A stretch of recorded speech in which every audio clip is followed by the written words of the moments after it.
Hey, welcome back to No Hype Beer Reviews. Unless it's your first time, then welcome. Please consider subscribing. If you do, hit the notification bell, get all the updates. That's it for today's video. It's Saturday. On Saturdays, I do Cellar Saturday. Yeah, that's a lot of Saturdays. I was really in the mood for a stout, like a bourbon barrel aged stout specifically, but I'll be doing some of those in the relatively near future. I bought a stout today, not a barrel aged stout, but an adjuncted stout. And I did a quad last week, but I'm like, you know what? I was just like looking around and I'm like, I have a ton of these. I should do one of these. So this is, it is bourbon barrel aged. They just call it barrel aged Three Philosophers.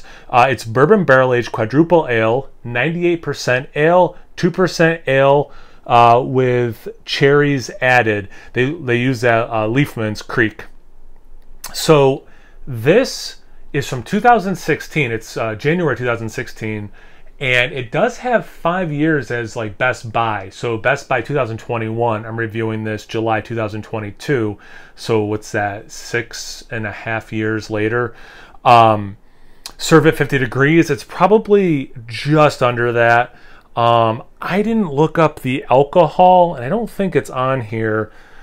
I mean, if the regular one's what, around 9 and change. I'm going to assume this one's like 11 or 12. 9.7 is what these small bottles say. So yeah, maybe like 11%. I should look that up, my bad. The Belgian motto is strength in union. No phrase better describes Three Philosophers, which unites malty Belgian style ale with imported Kriek, authentic Belgian cherry ale for a dark, mysterious cherry chocolate hue. Bourbon barrel aging brings out notes of vanilla, toffee, and oak, part of the Duvel family. Pour slowly as to not disturb the yeast sediment, but with enough vigor to create luxurious head and release the rich bouquet.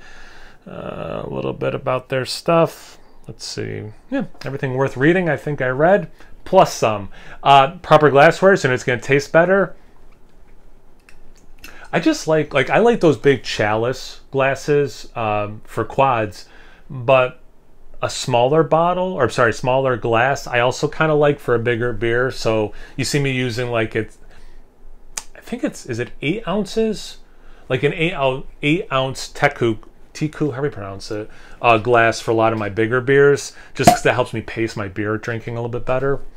All right, obviously that did the thing it's supposed to do.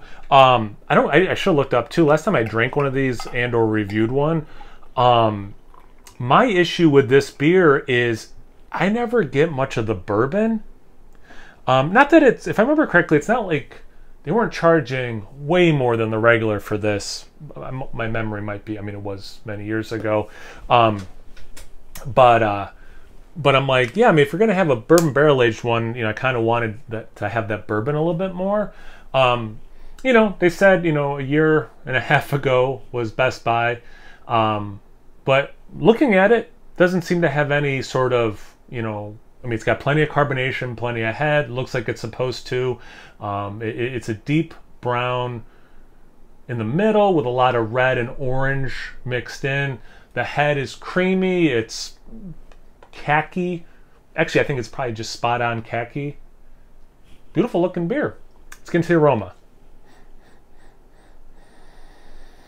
Smells good. It's incredible how much cherry you get out of this beer. And you can get cherry in just a quad without the 2% Kriek. And that Kriek is really good.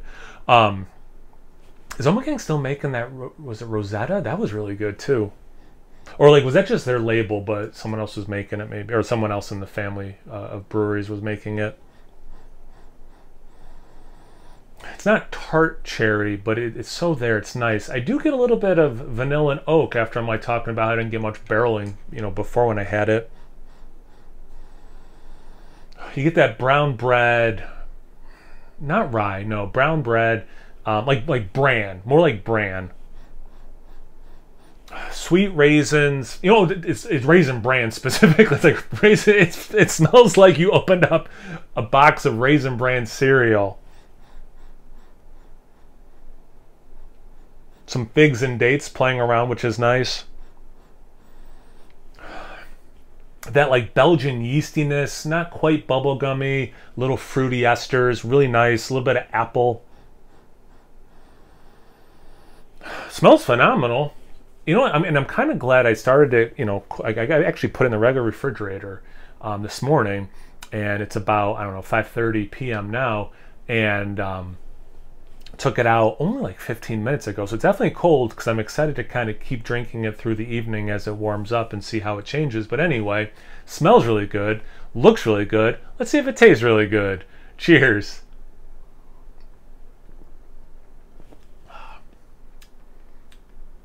Yeah, that's nice. Yeah, that's good. I can't say it's any better or worse than any vintage I've had, or like time I've had. Well, any vintage of the regular or bourbon barrel aged, or drinking this vintage at different times. Some warmth in the chest. See, I'm going to guess it is like 11.5% maybe. Although you don't get in the taste at all, but there is some warmth in the chest. But yeah, on the taste, on the palate, I should say, it's the last stuff I was getting the aroma.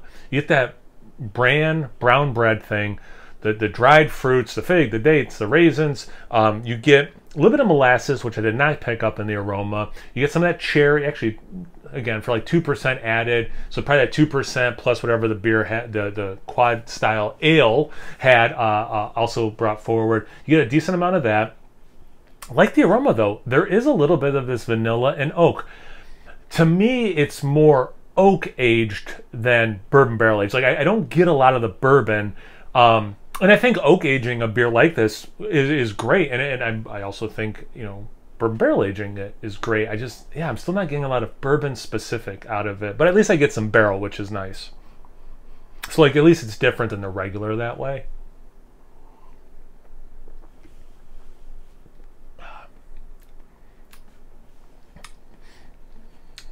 Maybe, although I haven't had an IPA in a while, it's interesting because it kind of seems to get sweeter as the sip goes. And, you know, like IPAs, like double IPAs can kind of, you know, start sweet, fruity, then like the bitterness kicks in. And this does have a little bit of bitterness, which is nice. Kind of like a floral bitterness. Licorice, definitely in there too. Anyway, this one kind of, keeps getting sweeter, but the aftertaste, well, there is still some residual sweetness, but it's a little drier than I would anticipate in the sip, because it's like, whoop, kind of a thing. It's really nice. It's really good.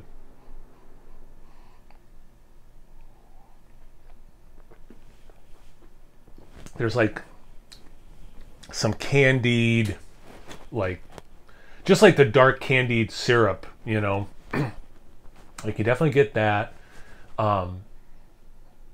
It's so cool. You know, I recently had Rye Way to Heaven from Revolution, and how similar some of the notes I'm using the same note, caramel, for example, or fig.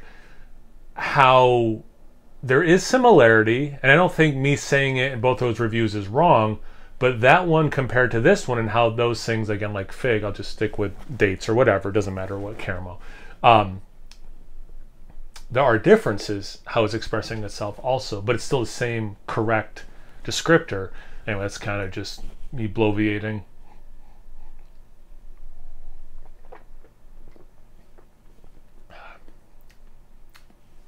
Not that this is always the creamiest.